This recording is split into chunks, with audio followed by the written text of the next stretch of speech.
Hello,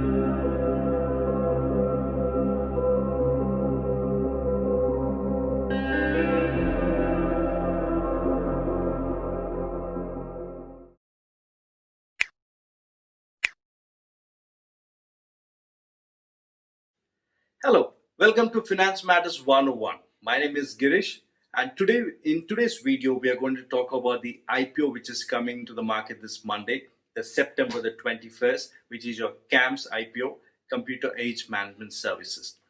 Now, in this video, I will be very brief as in describing what is the company about. Also, I will very briefly discuss the positives and negatives, so that the idea is for you to understand what are the positives or the negatives, so that you as an investor could decide whether to subscribe for the IPO or not. And I really hope this video helps you in that. All right, moving on. CAMS, this company has been incorporated in 1988. It is one of the largest and the reputed registrar and transfer agent for asset management companies. And this has been the backbone of many asset management companies. The top mutual funds in the country are clients of CAMS, which is also gives us confidence that major mutual fund houses do prefer CAMS as their transfer agent. Now, this confidence between the mutual fund houses and transfer agent comes only with a long service with reputation, with sustainability. You have to be absolutely proper with your work and the timeline. So a lot of parameters as we see. So this company has been in the market for long and has maintained its reputation. It has maintained its service nature in such high excellence. It has thrived over the years, and we expect it to do here on further as well. Now, to also see that it has 70% market share, it's based on the average based on the mutual funds average AUM, which is 70%, which is quite good, because also we have to consider that it has 70% because there are no major players apart from CAMS and KFin Technologies Limited, which is a Kari FinTech previously known.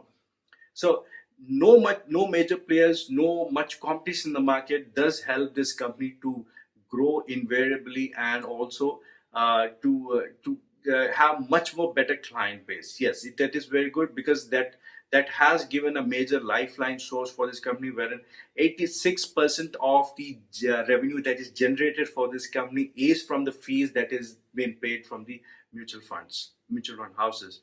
So now that we talk about the fees that the company receives, let me just quickly give you what is the business model.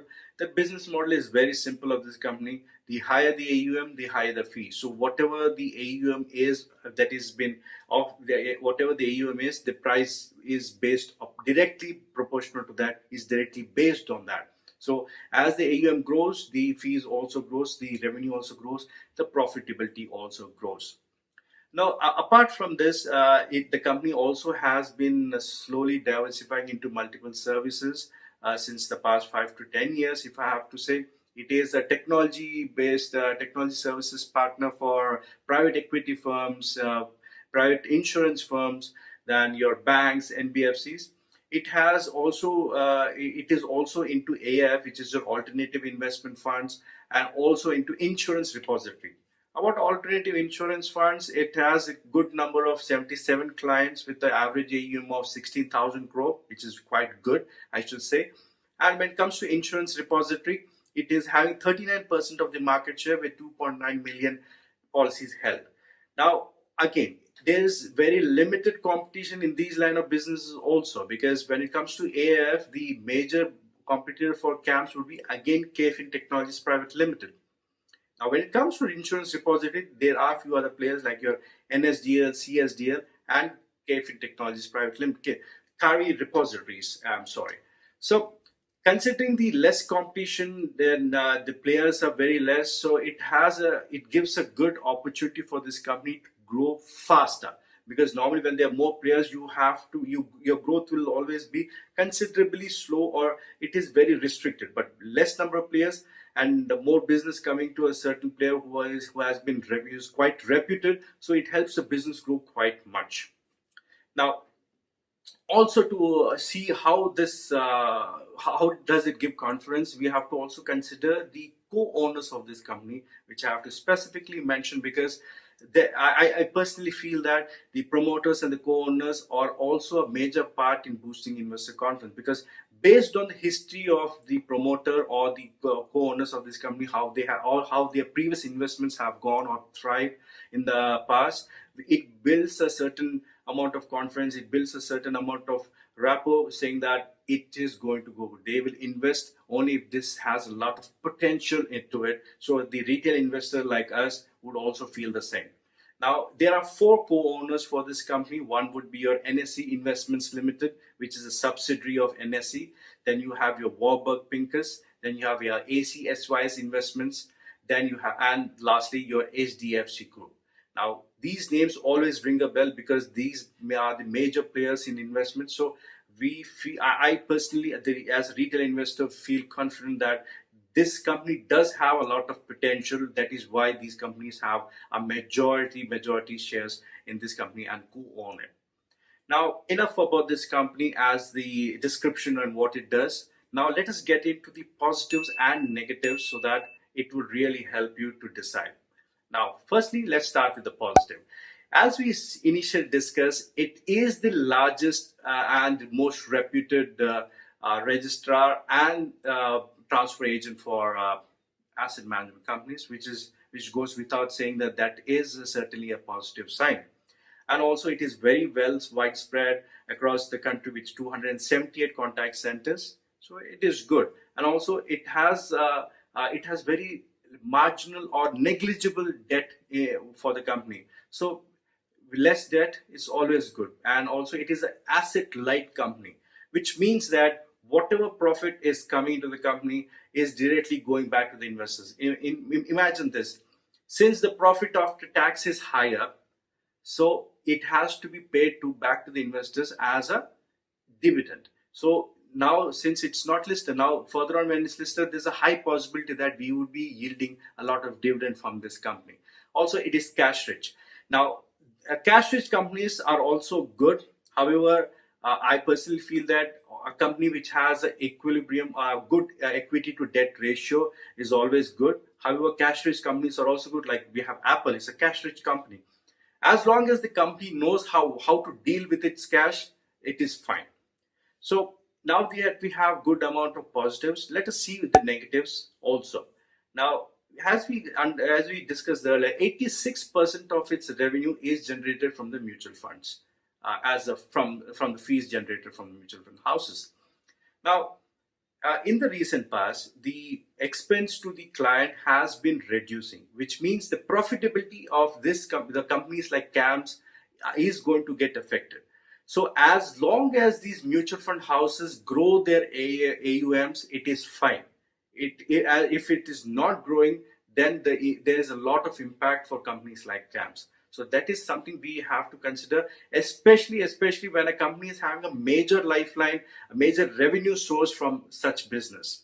Also, in my personal opinion, when a promoter is actually lowering their stake and or selling their shares, is not a very good sign. I do not consider it, because we feel that it goes as a negative trend, a negative vibe to the retail investors. However, now currently the promoters are actually selling the part of the stake. However, let us hope that it does not end up in a negative manner, because there are a lot of positives that we need to consider, because this company, as we see it, has a lot of future, because most of us are looking to invest in a very proper manner, and companies like these really help us out. Now, really, if a company has to service a asset management company in such a large level, the infrastructure, the kind of timelines it has to maintain, the kind of quality it has to maintain, the kind of security it has to maintain, it should be almost impeccable. It has to be impeccable. So it has sustained in the market. It has seen lots of up and downs till date. So basis of that, we can always expect that it will actually go forward and do a lot of good, which in turn will create a lot of wealth for the investors. So as an investor, the perspective will always be to see that whether this company is going to sustain the long-term initiative. And as we see it, yes, there are very good chances that it has that capability, it has that potential to sustain the long-term initiative, wherein it will create a very, very good wealth for the investors. And hoping that it will actually create a very good wealth for the investors, we would like you to please always consider and recheck the facts before you go ahead and invest. So I really hope that this video, the information shared in this video, has been absolutely helpful in you to decide, at least to plan whether to invest in this IPO or not. If you do, please leave us a comment saying that on what basis have you done. If you do not, or if you do not want to, also leave us feedback in your comments, so that we'll also have a learning experience from you. All right then. Thank you very much for watching this video. I really hope this has been wonderful for both of us, a good knowledge session. Please do like, share and subscribe my video, my channel, and also do leave your feedback in the comment section below. All right. Thank you very much and have a good day. Happy investing.